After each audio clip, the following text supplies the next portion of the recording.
예수님은 누구신가? 제가 저번 예배 시간에 예수님이 병실에 찾아오신 것을 간증했습니다. 그런데 우리가 함께 예배해 보시는 분들 중에 초신자들이 있어서 예수님이 누구신가를 알려드려야겠다는 고민이 생겼습니다. 제가 또 다른 간증을 하겠습니다. 저는 정말 하나님이 살아계신가? 라는 주제로 6개월 동안 기도한 적이 있었습니다. 밤마다 두 손 들고 하나님 당신이 살아계십니까? 살아계시면 절 만나주세요 라고 기도했습니다. 그렇게 밤 12시가 되면 두 손 들고 계속 하나님 살아계십니까? 살아계시면 저에게 응답하시라고 그렇게 기도했습니다. 그런데 재미있는 것은 귀신이 제 귀에 대고 이렇게 속삭이는 것입니다. 이 병신은 하나님이 어디 있어?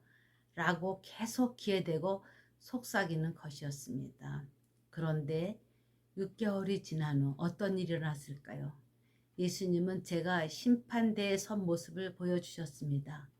저는 그날로 예수님의 존재에 대해서 묻는 것에 두 손을 들고 말았습니다. 이 병신은 하나님이 어디 있어? 라는 말을 생각할 상황이 아니었습니다.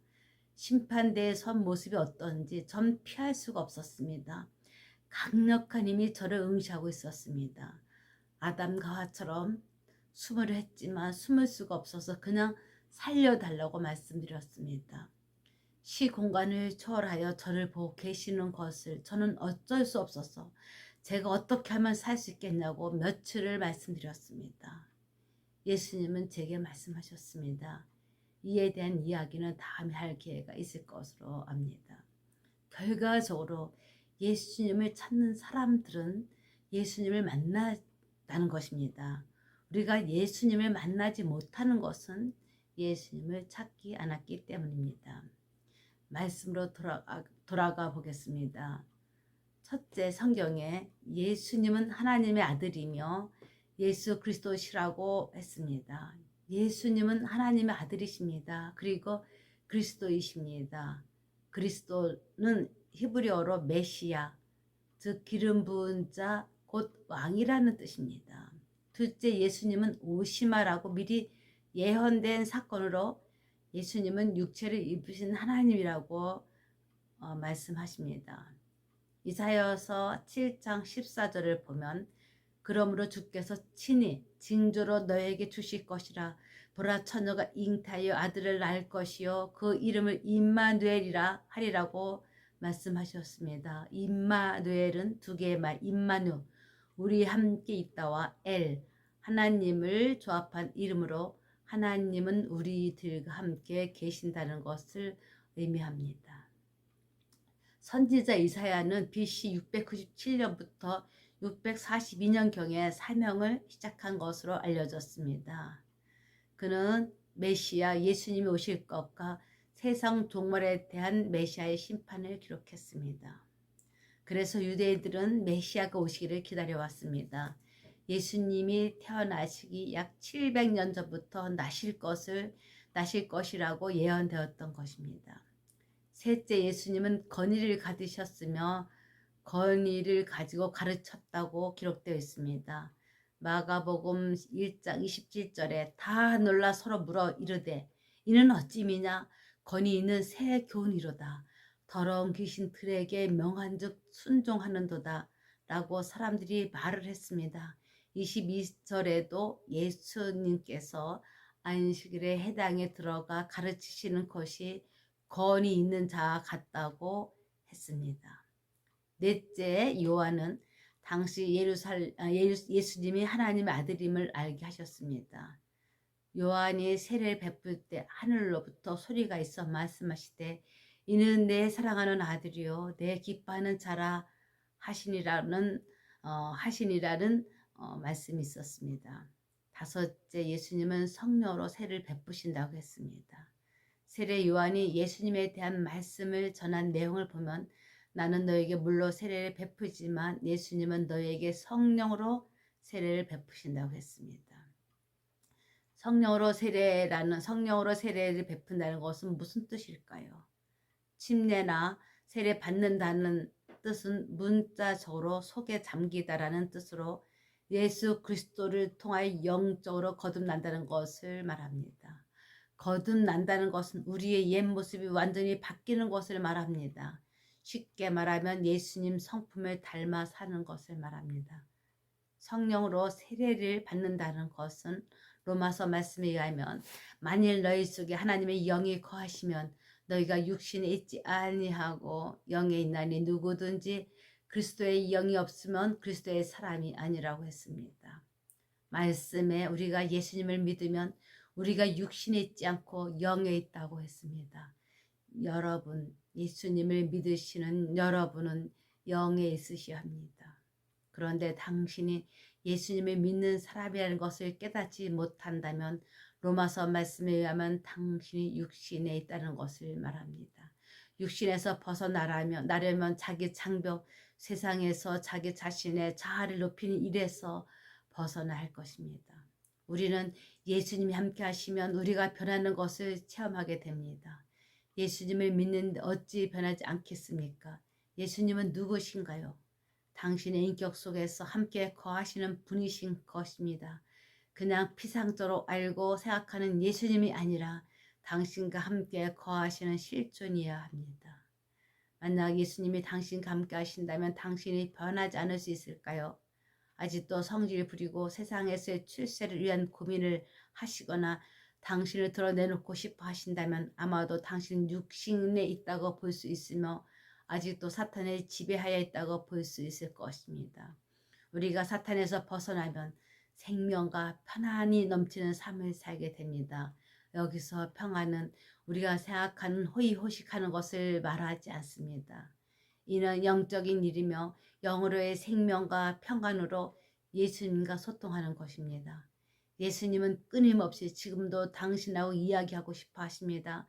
하나님은 영이시므로 당신의 영과 하나님은 늘 함께 소통하시길 원하시는 것입니다.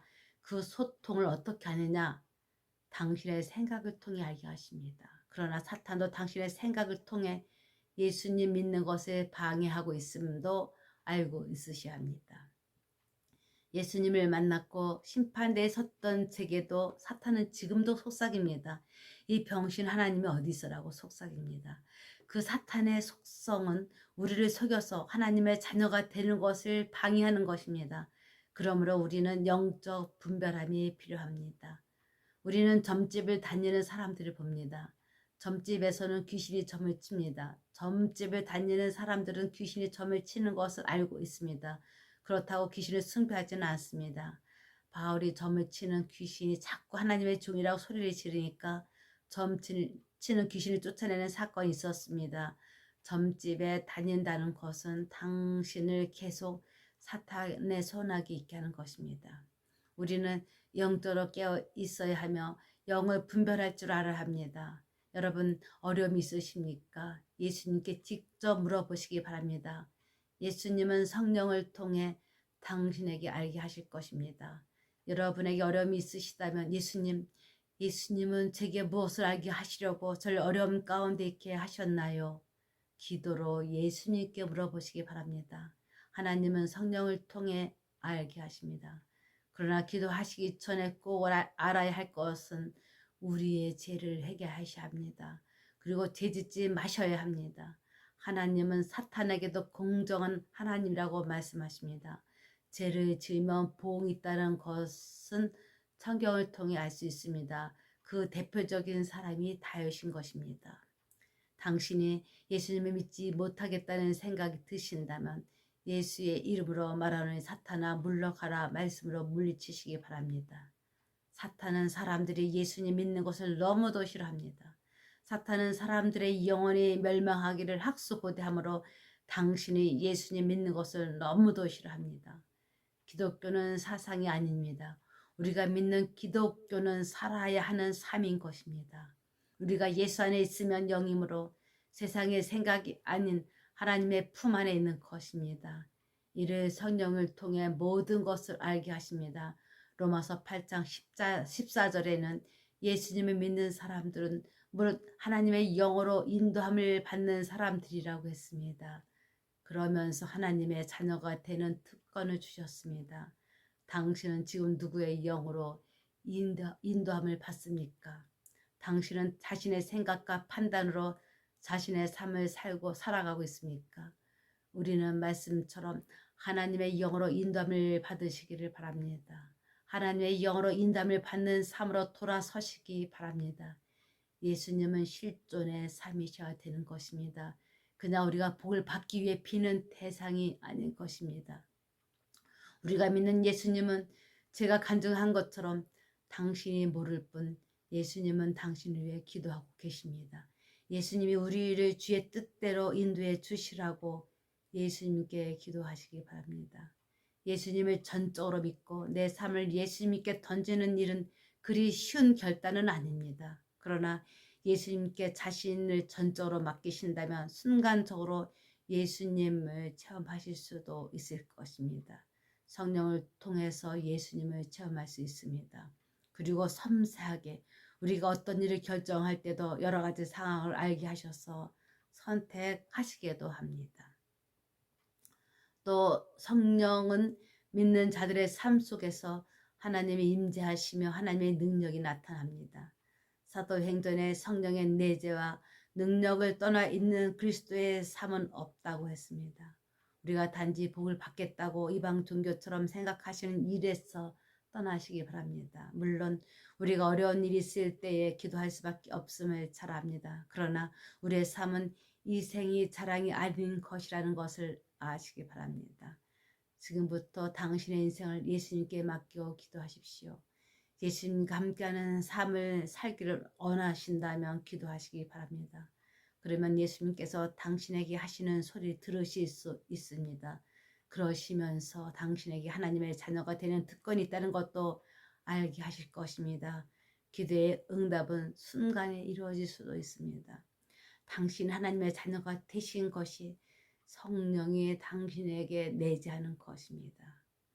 예수님은 성령을 통해 지금도 우리 가운데 역사하십니다.